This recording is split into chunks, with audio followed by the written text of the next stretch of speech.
Tonight, more proof that immigration is growing faster than ever before, and not in the places you'd expect, like California, Texas, or New York. Look at this. In Indiana, the immigrant population's up 34% over the last 5 years. South Dakota, 44%. Delaware, 32%. And since 9/11, over 4 million illegal immigrants have come across our borders. In the Chicago suburbs alone, the number of foreign-born citizens has jumped 38%. And emotions are starting to boil. In Maywood, California last Saturday, during a Save Our State rally, a group of illegal immigrants took down the American flag at the post office and replaced it with a Mexican flag. In his new book, State of Emergency, The Third World Invasion and Conquest of America, now at number 5 on the Amazon bestsellers list, MSNBC political analyst Pat Buchanan says, quote, as Rome passed away, so the West is passing away, from the same causes in the same way. What the Danube and the Rhine were to Rome, the Rio Grande and the Mediterranean are to America and Europe. The frontiers of a civilization no longer defended. Here's Pat Buchanan. He's the author of State of Emergency. He's also an MSNBC political analyst. Pat, you've been called a bigot. You've been called a racist. You've been called a xenophobe. You've been called every nasty word that you can be called by people who just say you hate Mexicans, you hate foreigners, and that you're living in the 1950s, and yet your book's going to debut at number 3 in the New York Times bestseller list. What do the American people know that the elites on the East Coast don't? Joe, there's no issue on which the elites are more divorced from the country than this issue of massive immigration and illegal immigration. Why is that, Pat? Because the elites basically live in gated communities and college towns and nice apartments. The only illegal aliens they see are probably sweeping things up, Joe, or they're picking up their plates at the country club or at the restaurant they go to, whereas the average American see more and more strange men on street corners. They hear about knife fights at the Target store. They hear about murders with machetes. They see people moving out of their neighborhoods because they got neighbors who can't speak English and won't.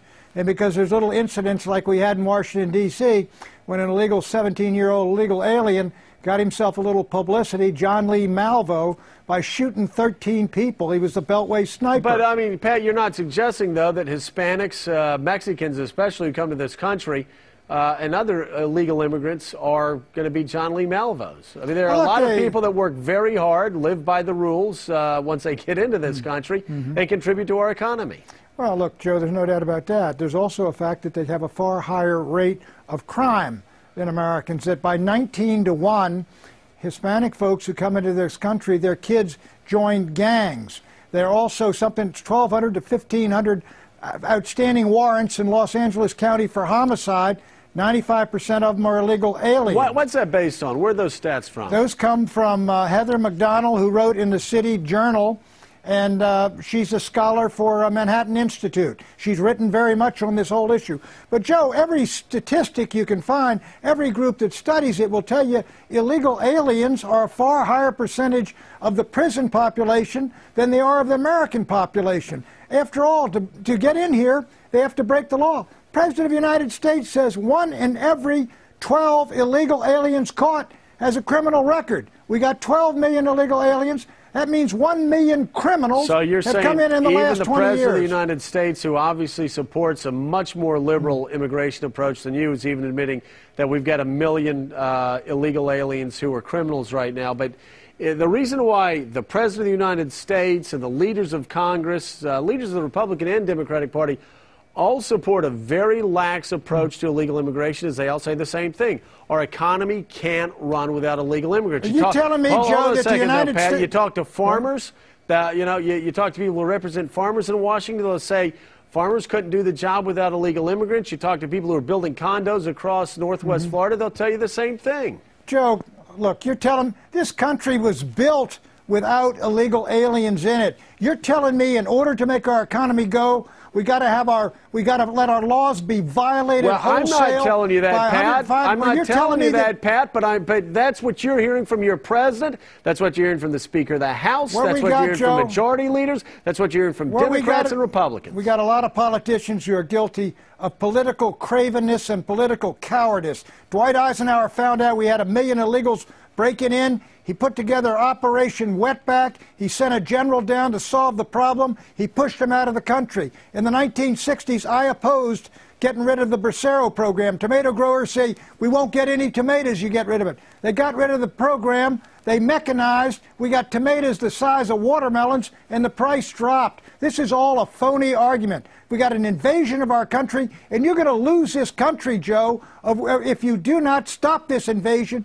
which is altering the character of the country. It's turning us basically into what Teddy Roosevelt called a tangle of squabbling minorities. Pat, the thing is, though, that seems to me, and you and I both you've been talking about political issues for a long, long time. I just can't think of a single issue since I've been following politics where there's a bigger disconnect between Washington politicians in both parties and middle America. And yet when people like you, people like Lou Dobbs, other people try to sound the alarm, basically the people who are running our universities, who are running our media networks, who are running New York Times, who are running Congress and the White House all say that you guys are bigoted haters. Well, look, I don't think, look, if they're called, they don't use those terms anymore for a simple reason. They know they're out of touch with the country. They know they're talking about 70% of the American people. When I ran in 1991, Joe, yeah, I was compared to David Duke because I asked for a 70-mile fence. One of the guys that did was Newt Gingrich, who's now in favor of 700 miles of fence. The truth is we are winning this argument. It's taken 20 years to do it, but I'll tell you, this is a far greater issue for most Americans out there in the country than even Iraq. And if the Republican Party gets this wrong, as I write in my book, it is the suicide of the GOP as well as of this country. And finally, Pat, take a look at this photo. Another illegal border crossing. Let's put that up.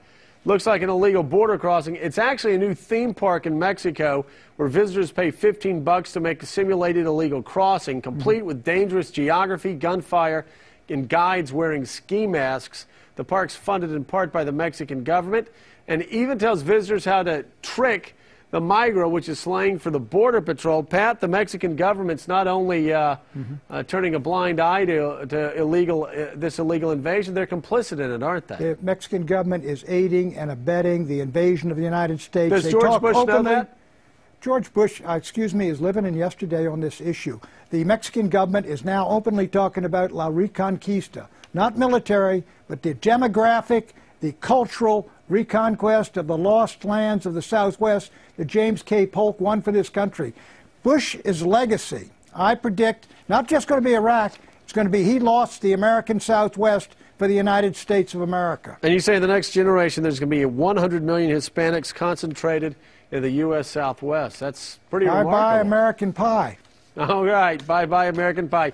Thank you so much, Pat Buchanan. Greatly appreciated. And what Pat would tell you and what so many other people who are upset about this issue will tell you is they have absolutely no problem with legal immigration. It's illegal immigration. That's the sticker. And the elites, you know, they can try to blur those distinctions all they want to, but in the end, there's so many of us that just believe if you want to come to America, get in line, do it the right way, and we'll be the ones there when you're getting sworn in, shaking your hand and patting you on the back.